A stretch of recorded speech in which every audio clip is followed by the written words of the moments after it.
Pinaghahandaan ng iba't ibang LGUs sa Pangasinan ang inaasahang epekto ng La Nina sa mga susunod na buwan. Sundan sa ulat ni Jasmine Gabriel Galban. Tuloy-tuloy ang flood mitigation project sa iba't ibang barangay sa Mangaldan, Pangasinan. Paghahanda ito sa posibleng epekto ng La Nina. Sa barangay Gigasangan, hinihintay na lang ang pondo para sa konstruksyon ng drainage canal para maiwasan ang pagbaha.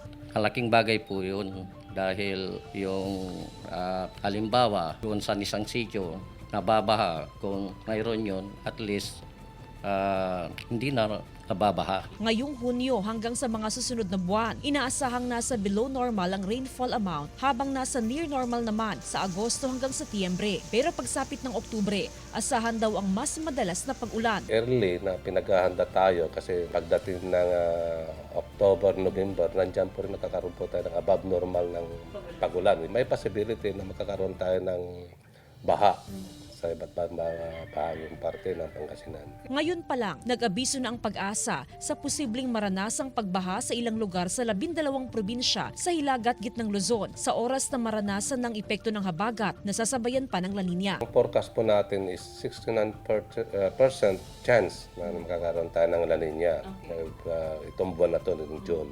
Kabilang sa mga posibleng makaranas ng pagbaha ang mga lugar na nasa river tributaries sa Ifugao, Kalinga, Abra, Benguet, Apayao, Mountain Province, La Union, Ilocos Sur, Ilocos Norte, Pangasinan, Bataan at Zambales. Kasama si Ron Alice Trittaniedo, Jasmine Gabriel Galban, One North Central Luzon.